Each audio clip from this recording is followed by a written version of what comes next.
Ngeliat laporan-laporan dari teman-teman di Indonesia nih, ada tuh kayak menarik, misalkan permasalahan apa sih yang besar tuh di kawasan masing-masing, apakah stunting, apakah BBLR-nya atau komplikasinya. Sampai-sampai tuh apa obat-obatannya? Oh iya benar. Aku tuh inget banget pernah LS bareng Mbah. Nah aku dulu waktu pertama-tama kali baru masuk juga aku agak aneh, kok semua orang yang ikut LS kan tahu obat, kayak Pokoknya aku ada yang menyuruhkan ideku, dan ideku tuh disambut dengan baik gitu loh, dan bahkan kayak diberi masukan lagi, mungkin diginiin nih lebih baik. Jadi aku ya buat Mbak Amel, buat Mbak masih, menurut aku walaupun udah belasan tahun Mbak di sini, cuman aku tetap mau tanya Mbak, jadi mau sampai kapan membersamai kita Mbak? Cuma sekarang tuh Mbak, kalau udah nggak sesuai sama passion dan goal-goal, pengennya pindah gitu. Dan jangan lupa besok di hari ulang tahun LKC yang ke-21 di 6 November kita ada podcast lainnya bersama, ya lihat aja besok lah ya.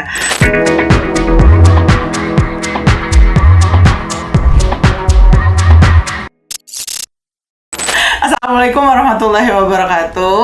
Apa kabar sobat sehat semuanya? Balik lagi di podcast Sehat Milik Semua. Nah kali ini di momen ulang tahun layanan kesehatan cuma-cuma dompet duafa yang ke-21, kita akan ngobrol-ngobrol banyak sama dua orang yang menurutku menjadi bagian penting dari perjalanan transformasi LKC Dompet Duafa selama 21 tahun ini. Kita akan ngobrol sama Pak Anwari yang sudah membersamai LKC lama ya Mbah? Yeah. Kita soalnya kalau Pak Anwari di kantor panggilnya Mbah sama kita semua. Dan kita akan ngobrol satu lagi juga sama Mbak Amel. Mbak Amel ini adalah karyawan paling baru, nggak paling muda, tapi paling baru di LKC Dompet Duafa.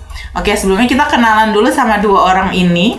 Yang pertama boleh Mbah, Pak Anwari, boleh kenalin Mbah namanya, kesibukannya, lalu dari kapan Mbah udah bergabung menjadi bagian dari keluarga besar LKC.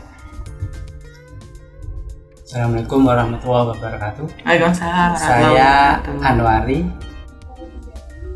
bergabung dengan LKC dari tahun 2005 awal setelah kejadian tsunami di Aceh yang akhir tahun 2004. Di LKC ngapain Mbak kegiatannya Mbak? Saya awal masuk jadi cleaning service. Sekarang ya teknis ya, administrasi. Sekarang tuh, tapi sebelum nanti kita kenal ke Mbak Amel ya, Mbak tuh adalah seseorang yang serba bisa. Ngapain aja bisa. Mbak ini oke, Mbak ini oke. Semuanya kita nih di kantor kalau ada kendala sama apapun ngomongnya pasti sama Mbak. Mbak tuh semuanya bisa. Kayak udah ya semuanya kayak things yang kalau lo bingung lo mau ngapain soal keadaan kantor ya tinggal calling Mbak aja nih gitu. Oke, kita akan kenalan sama salah satu sama narasumber kita yang lain. Ini adalah newly person di LKC Dompet Duafa. Silakan Mbak Amel. Oke, bismillahirrahmanirrahim. Assalamualaikum warahmatullahi wabarakatuh. Nama aku Amel. Aku di sini baru bergabung 2 bulan yang lalu. Dan sekarang diamanahkan sebagai staf program di LKC Dompet Duafa. Bayangin ya, Mbah 2005, Mbak Amel 2 bulan lalu. Akan ada banyak cerita-cerita berbeda nih harapannya. 2005 itu Mbah berarti 1, 2, 3, 5 tahun kelima LKC ya Mbah ya? Kan LKC 2001. Yeah. Oke, ini menarik. Pertanyaan paling penting, waktu dulu tuh Mbah, kalau tadi kan Mbah udah sedikit kasih tahu masuk pertama kali itu waktu setelah momen tsunami. Yeah. Tsunami Aceh 2004. Iya, 2004 akhir. Nah, kenapa waktu itu Mbah mau kok oke, ini LKC nih. Kenapa waktu itu ngelamar gitu? Ya, pertama sih ya butuh kerjaan. Terus begitu masuk ya suasananya beda emang dengan di tempat kerja yang lain itu beda. Apa tuh Mbak? Di sini tuh apa ya? Kalau waktu sholat ya sholat bareng jemaah, waktu itu ada musola di lantai 4. Jam sholat ya bareng semua ke atas sholat. Paling yang ditinggal tuh yang jaga aja yang di bawah, untuk jaga. Dulu ada security. Kalau ada security sama CS tuh di bawah awal. Ya salah satunya itu ya.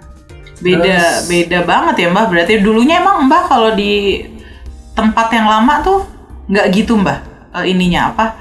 Situasinya gitu. Ya beda. Ya kondisinya beda. Kalau di sini kan waktu itu kayak seragam gitu ya. Orang-orangnya seragam, kemauannya kan masih sama gitu. Terus sini pelayanan penuh, pelayanan untuk duafa itu penuh. Ada ruang rawat di lantai 2, di lantai 1 tuh ada cleaning customer service untuk menerima pasien. Terus ruang poli umum itu ada di bawah. Untuk di lantai 2 itu khusus untuk ruang rawat. Waktu itu ada 11 bed. Ruang rawat inap Mbak? Ruang rawat inap ya. Ada 11 bed kalau nggak salah di lantai 2 itu. Ya apa ya? Jadi kita melayani orang-orang mustahik itu jadi terharu juga gitu. Kalau melihat mereka kekurangan, terus mau ke rumah sakit juga susah. Waktu itu belum ada BPJS. BPJS itu ada tahun berapa ya? Saya nggak ingat. 2011-2012 kayaknya Mbak. Itu tuh ini banyak, tiap hari itu pelayanan pasien itu ramai, selalu ramai dari pagi sampai 24 jam itu pasien yang berobat itu kalau di rata-rata dalam sehari itu 68 orang. Oh banyak banget ya Mbak? Iya, waktu itu segitu. Ada IGD gitu-gitu juga berarti Mbak? IGD ada, pokoknya 24 jam pelayanan. Berarti dari momen itu Mbak kayak, atau jangan-jangan karena tadi sempat highlightin tsunami, Mbak juga ngelihat peran dompet duafa di tsunami juga, makanya tertarik. Iya. Kenalnya itu dari berita-berita atau dari mana Mbak? Ada teman yang udah kerja duluan di sini. Oh oke. Jadi tahu tadi ada cerita-cerita yang apalagi soal, iya sih. Aku juga. Jadi sebelum ke Mbak, aku juga sih ngerasain banget Mbak soal pas pertama kali kesini jam sholat semuanya sholat. Kita tuh kita tuh boleh banget mau ngambil jam kerja untuk sholat duha. Itu jarang banget kan ya didapat di kantor manapun. Karena duha itu ya bukan sholat wajib, dan itu tuh di tengah-tengah waktu kerja gitu kan. Biasanya orang pasti duhanya di kerja karena paginya tuh kan udah perjalanan menuju kantor kan. Dan di kantor ini kita boleh banget mau duha dulu gitu, mau ini dulu. Ya aku setuju sih soal sholat dan lain-lain tuh, jadi kita nggak dilarang mau melakukan ibadah apapun gitu. Oke, next ke Mbak Amel. Kalau Mbak Amel momennya udah beda nih. Kalau Mbak kan tadi masih lihat pelayanan dan lain-lain. Mungkin karena Mbak Amel baru 2 bulan lalu nggak lihat ada layanan kesehatan di bawah kan. Karena di bawah udah jadi ruangan RDK. Nah waktu pertama kali ngelamar atau ya kepikiran mau kerja di LKC itu apa momennya? Kok bisa gitu? Sebenarnya awal banget aku tahu LKC itu dari aku mahasiswa. Pas mahasiswa tuh aku buat magang sih, aku cari-cari pengen magang di NGO kesehatan yang emang ada pemberdayaan masyarakat. Terus dan nemu-nemu, aku carinya di Instagram sebagai mahasiswa ya pokoknya zaman kini di Instagram. Ya, generasi terus, Instagram ya. Iya. Terus aku ngeliat di LKC, oh ternyata dompet duafa itu ada ya yang khususnya kesehatan dan namanya LKC. Terus pas aku lihat, oh ternyata ada program-program kesehatan nih. Tapi dulu aku nggak betul kayak apa ya, aku nggak tahu itu programnya tentang apa. Cuman kayak, oh ternyata ada yang khusus kesehatan. Terus mulai tertarik dan kebetulan juga entah mengapa pas aku lulus banget menunggu wisuda ada pembukaan di sini lowongan sebagai staff program. Aku daftar dan emang qadarullah di sini sih. Aduh, Masya Allah, ini ibarat gayung bersambut keinginan dia terus diterima gitu. Terus gimana? Momen hari pertama di LKC masih ingat gak 2 bulan lalu ngapain? Ketemu siapa atau apa gitu? Pas pertama kerja atau pas hari pertama masuk? Sebagai karyawan kan udah diterima nih. Itu sebenarnya aku nggak expect bakalan hari pertama kerja tuh aku kira cuma tanda tangan kontrak aja, terus aku pulang. Ternyata aku tanda tangan kerja, tanda tangan kontrak. Aku juga belum tanda tangan kontrak di situ. Aku masih menunggu beberapa negosiasi. Lalu aku diperkenalkan ke teman-teman di bagian media, terus aku diperkenalkan juga sama atasan aku. Lucu sih itu hari pertama pas aku datang, ternyata atasan aku juga lagi sibuk mempersiapkan beberapa banyak hal. Terus aku ditinggalin. Terus bingung mau ngapain? Iya, aku bingung, cuman ya udah nih aku ngapain nih di sini, aku kenalan dulu, terus aku dikenalin ada program-programnya apa aja, terus aku diperkenalkan dulu. Ya buat mengetahui dulu programnya di sini apa. Hari pertama sih itu. Yang menarik juga nih, kenapa kita menghadirkan 2 orang narasumber kita hari ini. Kayak aku tuh mau bandingin, ya teman-teman podcast semuanya, aku tuh mau bandingin bedanya cara ngelamar Mbah sama cara ngelamar Mbak Amel. Yang jadul-jadul tuh gimana sama Mbak Amel kan soalnya 2 bulan ini. Kita udah kenal Zoom di masa pandemi dan lain-lain, udah pakai apalah bedanya. Kalau Mbah dulu, cara ngelamarnya gimana Mbah? Dulu saya tahunya ada lowongan kerja itu ya dari teman itu. Katanya ada OB yang di Ciputat. Iya, habis masa kontraknya habis dan nggak diperpanjang. Terus saya dikasih tahu sebenarnya saya ngelamar aja, saya siapin. Dulu kan ada bikin surat lamaran gitu ya, terus ijazah apa dan lain-lain lah, nggak inget juga. Terus datang langsung ke sini. Dibawalah tuh surat dan berkas-berkas gitu ya Mbak. Kirain masih kayak baca di koran gitu, ada surat lamaran, kolom lamaran di koran gitu kan, kayak zaman itu masih banyak kan ya? Iya kan Mbak? Cuma mungkin karena yang dibutuhkan hanya satu aja mungkin. Jadi nggak dihalat di situ ya. Oke. Nah kalau Mbak Amel, gimana cara ngelamarnya waktu itu? Ya karena aku taunya dari Instagram. Oh tuh langsung beda ya. Yang tadi dari mulut ke mulut langsung teknologi Instagram. Oke. Kebetulan aku tahu di Instagram pas lagi scrolling, terus aku apply via email. Jadi CV-nya juga PDF. Ini udah paperless ya. Terus waktu itu aku pakai surat keterangan lulus, terus ya semuanya pokoknya berkas-berkas aku pakai PDF, aku kirim via email. Terus dapat balasan juga via WA, terus disuruh datang. Waktu itu aku datang sini wawancara dan sebagainya sampai sini. Balasannya via WA. Mbak kalau dulu ngasih taunya gimana Mbak? Udah ada telepon? Kayaknya langsung. Mbak maksudnya nanya gitu ke sini gimana aplikasi saya? Saya bawa lamaran, langsung. Saya sebenarnya lagi naruh lamaran, langsung mau balik itu, jadi dipanggil sama satpam, suruh ke atas. Lamaran gitu. Saya ambil, saya ke atas, terus langsung diwawancara sama siapa dulu, Mbak ingat nggak HRD-nya? Manajer SDM, Pak Joko. Oh Pak Joko. Ya langsung hari itu, besok suruh masuk. Oh oke. Tapi Mbak waktu itu aplikasinya dibawa, hari itu dilamar, besok langsung kerja, kok langsung mau Mbak? Nah, maksudnya besok suruh masuk gitu. Oh iya. Tapi saya nggak langsung besoknya masuk. Saya ini minta hari Senin ya. Waktu itu mungkin seminggu kemudian. Oh oke. Kenapa waktu itu? Kenapa pertimbangan itu atau Mbak masih kerja tempat lain? Oh gitu. Cuma ya perjalanannya nggak jauh. Jadi ini lebih dekat ke daerah rumah gitu ya Mbak, berarti di LKC? Salah satunya.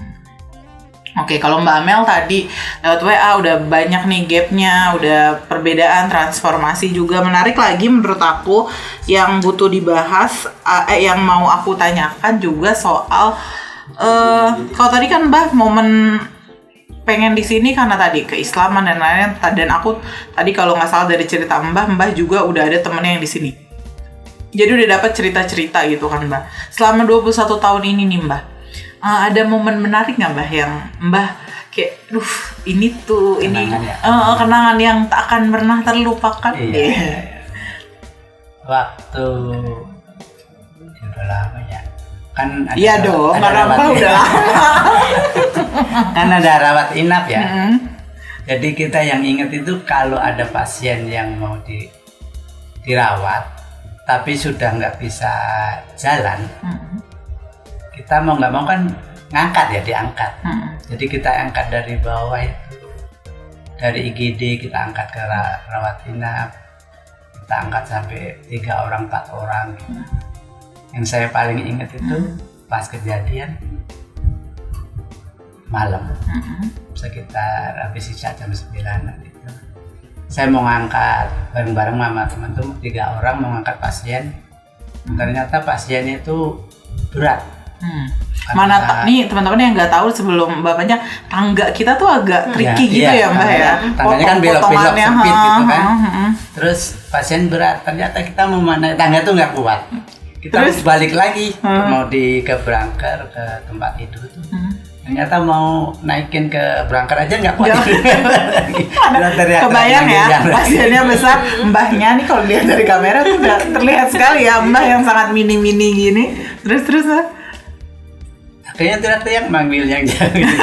Akhirnya berapa orang bisa ngangkat pasiennya Mbak? 5 orang.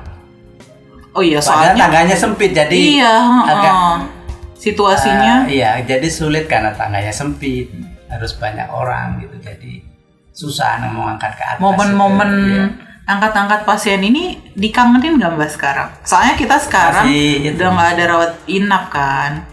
Itu yang apa ya? Menjadi terpatri lah ingatan itu. Nah Mbak Amel, walaupun baru 2 bulan ada nggak sih hal yang sampai sekarang kan banyak nih, aku nggak tahu ya penelitiannya gimana, cuman generasi Gen Z kayak Mbak Amel gini, tipikal yang kalau nggak suka ya keluar aja. Walaupun baru 2 bulan, kenapa masih bertahan deh? Nggak labil atau Mbak Amel nih, gimana gitu. Pasti sekarang udah tahu dong, kita ada sekian banyak program dan lain-lain, udah kebayang situasinya gitu. Momen apa yang menurut Mbak Amel kayaknya ini adalah jawaban dari doa-doa saya, berada tetap di LKC, gimana? Alasan stay lah berarti ya. Aku tuh sebenarnya karena pekerjaanku ini selaras dengan background pendidikanku di Kesmas. Dan di sini kan aku juga mengelola program ya. Dan aku sih ngelihatnya, karena ada momen juga kemarin kan kita habis pelatihan kawasan sehat. Dan itu momennya itu aku ngerasa banget, karena pas setelah ngobrol-ngobrol sama teman-teman dari yang Aceh sampai ke Papua, aku ngobrol-ngobrol ternyata program yang ada di LKC Dompet Duafa tuh emang manfaatnya sangat besar gitu. Dan aku emang salah satu Gen Z yang emang sangat tertarik sama lembaga kemanusiaan, terutama emang di Kesmas ya. Terus abis itu aku juga kalau ngeliat laporan-laporan dari teman-teman di Indonesia nih, ada tuh kayak menarik, misalkan permasalahan apa sih yang besar tuh di kawasan masing-masing, apakah stunting, apakah BBLR-nya atau komplikasinya, itu sih yang bikin aku bertahan, kayak sesuai gitu sama passionnya aku juga. Oke, passion. Kalau dulu zaman Mbak nggak ngerti tuh passion ya Mbak. Ya kerja bermanfaat dan lain-lain. Ini anak zaman sekarang yang bahasa ribet-ribet Mbak. Ala passion apa sih nih?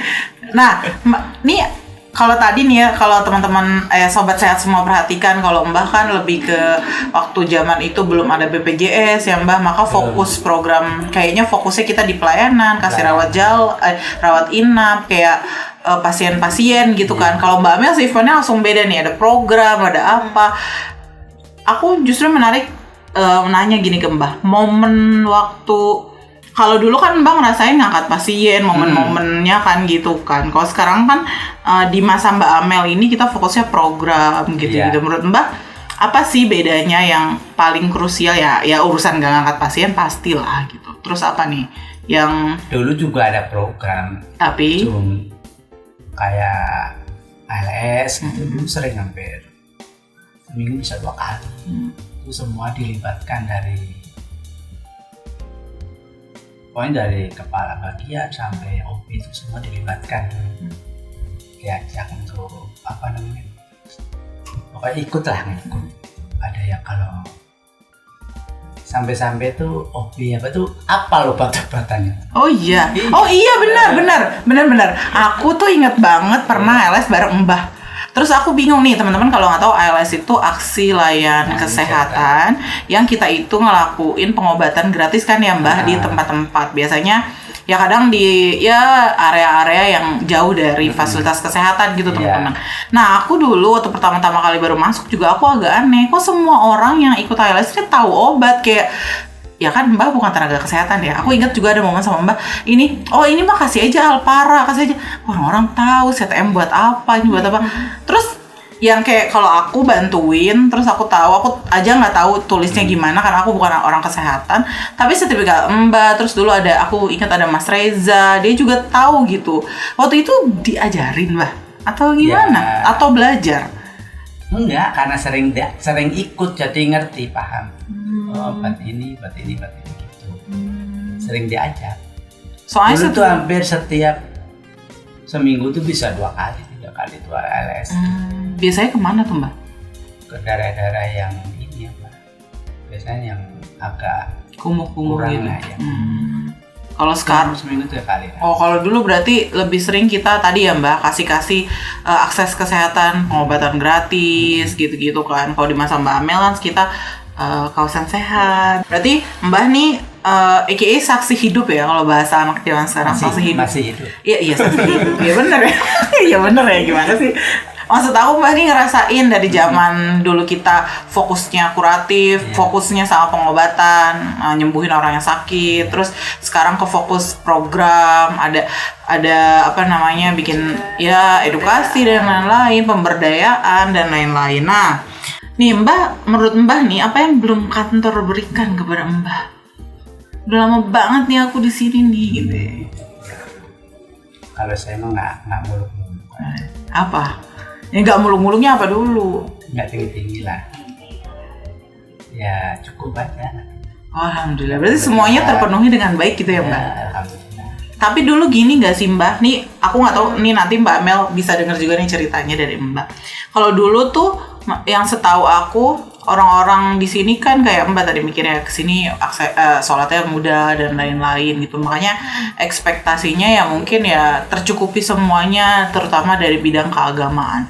Kalau Mbak Amel sendiri, apa yang Mbak Amel harapkan kantor ini berikan? Berikan anak zaman sekarang nih material, tapi katanya jangan cari uang di Dede sih Mbak. Jadi nggak bisa. Kalau material nggak bisa. Apa ya, aku nggak terlalu punya ekspektasi lebih sih Mbak, karena aku emang masih fresh grad ya berarti jatuhnya, dan aku emang mencari pengalaman, dan aku ngerasa sejauh ini sih aku nyaman ya. Jadi kalau misalkan aku mau pelatihan aku bisa ikut, aku mau mengembangkan skill aku juga ada jalannya gitu, diperbolehkan, dan bahkan ditanya mau ikut pelatihan apa. Jadi tadi kita sobat sehat semua, kita udah banyak banget ngomongin momen, ngomongin tadi gimana bisa masuk, bedanya Mbak sama Mbak Amel dari cara aplikasi lamarannya sampai diterima gitu kan. Ada achievement teknologi dan lain-lain. Kalau Mbak Amel tadi ketemu sama kita di Instagram, Mbak masih pakai jalur pertemanan yang tahu, terus ngelamarnya masih pakai kertas gitu. Nah, tadi kita sampai di pertanyaan apa sih yang lembaga ini belum berikan. Nah, teman-teman udah. Nah, sekarang kalau aku sebagai lembaga, aku kan tanya balik, apa sih yang menurut Mbak sama Mbak Amel belum kalian berikan kepada lembaga ini? Kalau Mbak Amel pasti masih banyak nih listnya kan, ini aku pengen kayak gini di lembaga ini. Kita mulai dari yang banyakan dulu Mbak. Coba Mbak Amel. Oh, dari aku? Iya dong, dari Mbak Amel. Ini dari Mbak? Iya, dari Mbak Amel. Nah, kalau Mbak soalnya udah lama, udah belasan tahun gitu. Kalau Mbak Amel tuh masih banyak nih, aku mau gini di lembaga ini, aku mau ini gitu. Apa?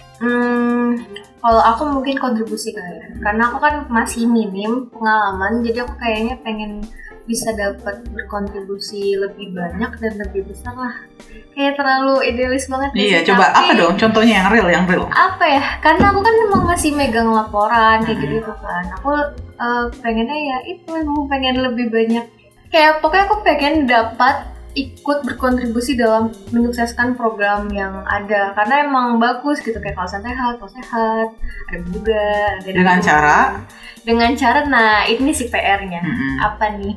Dulu. Apa nihnya masih bingung nih, karena atau gini, untuk memudahkan Mbak Amel menjawab. Menurut Mbak Amel apa sih yang dari, kalau tadi Mbak Amel berarti banyak ngerjain data, gitu ya. Menurut Mbak Amel apa sih yang kurang? Sehingga kayaknya bagus nih kalau diginiin nih datanya atau apa gitu. Iya sih, tadi aku tuh kepikiran kayaknya kayak pengen ikut dalam bantu buat strategis gitu ya, tapi aku masih sangat amat gini.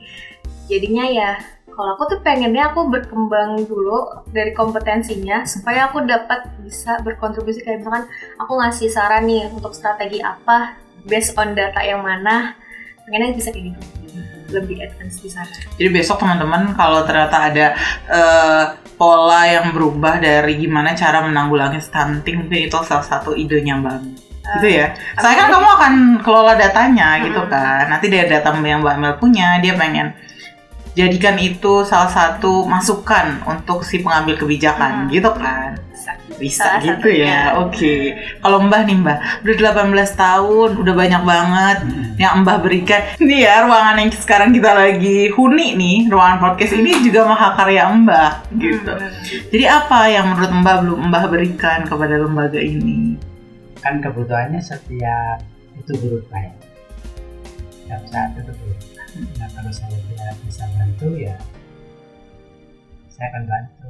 Kalau belum bisa saya akan bantu. Yeah, never stop learning nih, AKA ya nggak Mbak Mel? Yeah.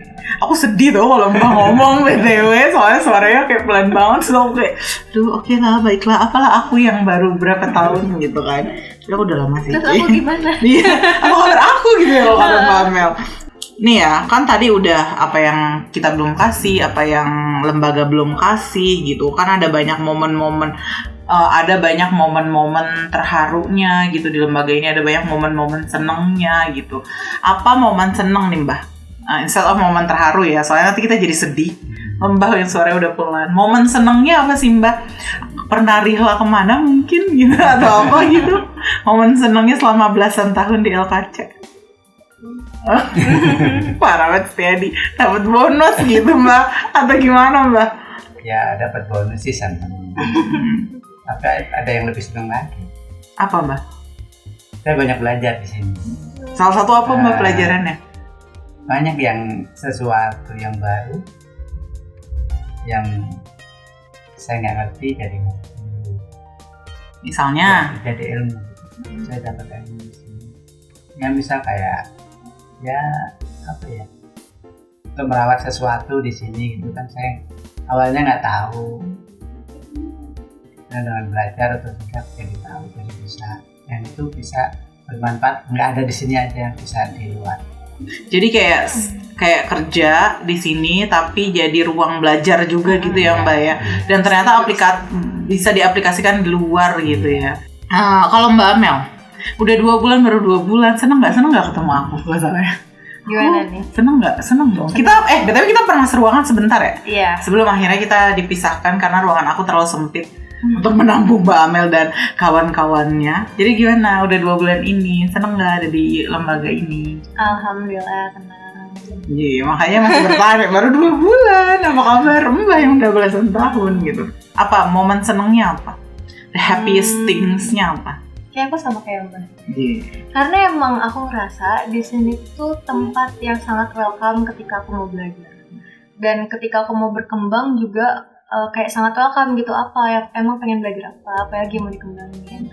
Terus kalau misalnya aku memberikan ide atau misalnya bukan motivasi, kayak bukan solusi juga, misalnya pokoknya aku ada yang menyuruhkan ideku dan ideku tuh disambut dengan baik gitu loh, dan bahkan kayak diberi masukan lagi, mungkin diginiin nih lebih baik. Jadi aku seneng juga, jadi aku belajar apa yang aku pelajari di kampus itu benar-benar aku implementasikan di sini, dan aku belajar lagi untuk mengimprovisasinya. Welcome. Lebih keren. Pakai bahasa-bahasa ala sekarang Mbak. Sama Mbak. Kita harus ucapkan welcome Mbak Amel. Selamat datang. Terima kasih telah menjadi bagian walaupun baru 2 bulan, tapi wow, kamu learn things too much atau seneng banget ya berarti ya? Momen-momen hard things-nya ada tapi tetap senang ya di sini ya. Ada pas hard. Iya.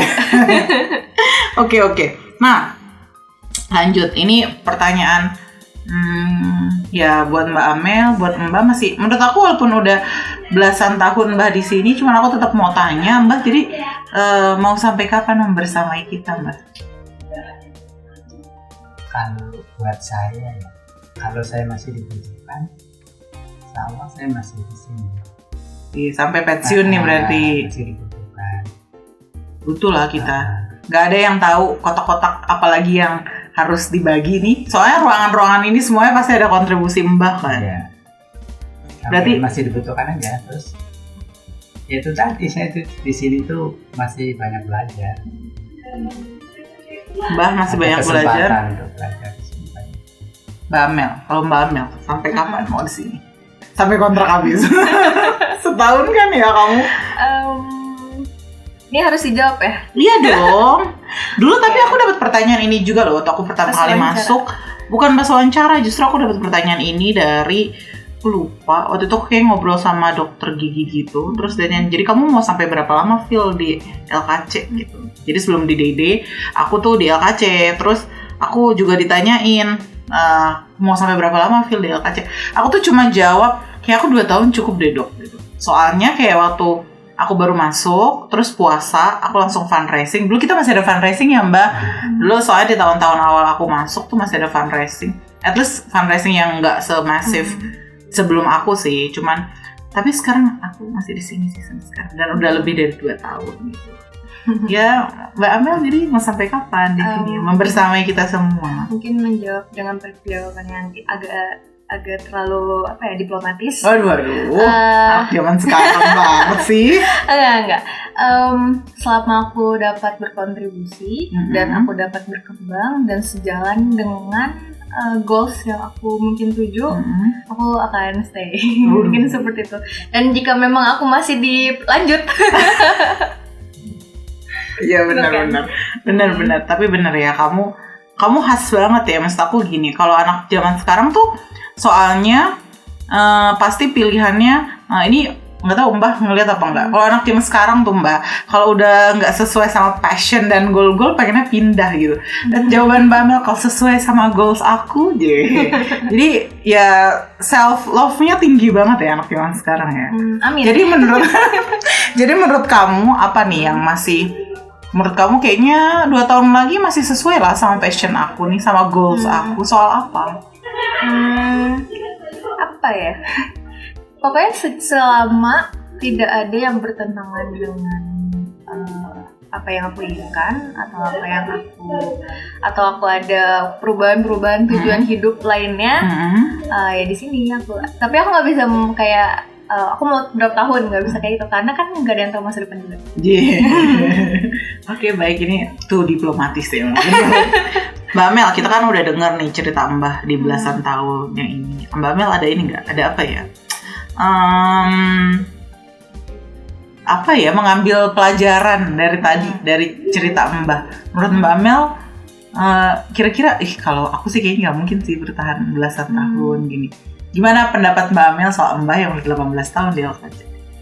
Apa ya? Keren sih. Keren dalam hal? Karena tanpa memandang tahun usia, tapi masih mau belajar, masih ada yang masih ada niat mau belajar itu tuh udah bagus banget gitu. Karena kan di teman-teman usia aku juga pasti akan banyak kan, bahkan mungkin yang lebih muda daripada aku juga ada banyak yang kayak udahlah Bang, pengen belajar lagi kayak gitu. Makanya keren banget sih. Mbah. Gimana sih? Itu ada sama banget. Jadi semoga teman-teman get the view-nya ya. Kita pengen kasih tahu banget bedanya apa sih, gimana kacamata orang yang udah lama banget, yang udah lama nggak pakai banget, yang udah lama di LKC, yang membersamai pola transformasi dan lain-lain, gimana dari sudut pandang anak yang baru masuk gitu, orang yang baru ngelihat LKC. Nah, pasti Mbah sama Mbak Amel punya ucapan, bukan ucapan ulang tahun ya, ucapan terima kasih buat lembaga ini. Boleh aku serahkan semuanya, boleh lihat kamera masing-masing. Silakan, boleh siapa dulu ya? Mbah dulu lah. Boleh Mbah dulu, apa sih mau bilang terima kasih kayak gimana? Atau mau bilang apa sih buat lembaga ini?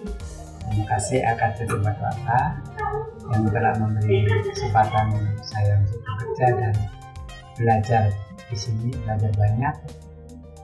Semoga lebih sukses lagi AKC. Amel?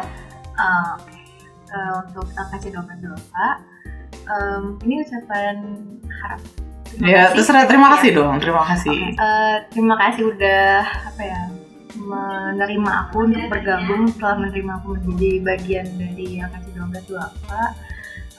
Semoga harapan-harapannya dapat terkabul ya, terwujudkan, misalkan indikatornya tercapai. Semoga dapat tujuannya untuk meningkatkan kualitas kesehatan di masyarakat juga dapat terwujud. Amin. Iya. Ini harapannya berat ya. Kalau aku LKC aku udah keberatan sih. Dulu aku diberikan tantangan yang berat banget menghadapi kenyataan permasalahan kesehatan. Oh iya, balik lagi. Jadi podcast kita kali ini dalam rangka milad atau ulang tahun LKC Dompet Duafa yang ke-21. Jadi dalam rangka ulang tahun ke-21 ini kita meng-highlight isu soal gerakan kolaborasi sehatkan negeri. Nah, terakhir sebagai penutup kita lihat ke kamera tengah. Aku tutup dulu podcast kita hari ini. Semoga teman-teman semua mendapatkan view lah ya, pandangan dari perjalanan setitik boleh lah ya. Selebar. Cerita tentang 21 tahun LKC dari Mbah yang udah 18 tahun, dari Mbak Amel yang baru 2 bulan. Semoga lembaga ini terus tadi seperti harapan-harapan Mbah dan Mbak Amel menebarkan manfaat untuk semuanya. Jangan lupa teman-teman, kita ada hotline emergency Duafa yang bisa ditelepon di WhatsApp 24 jam selama 7 hari untuk semua kebutuhan emergensi terkait kesehatan di 0811 16 17 101. Dan jangan lupa besok di hari ulang tahun LKC yang ke-21 di 6 November kita ada podcast lainnya bersama, ya lihat aja besok lah ya. Terima kasih dari aku, mohon maaf atas salah kata dan perbuatan. Terakhir kita bilang ke kamera tengah apa, selamat milad LKC Dompet Duafa. Oke, 1, 2, 3. Selamat milad LKC Dompet Duafa. Bye semuanya.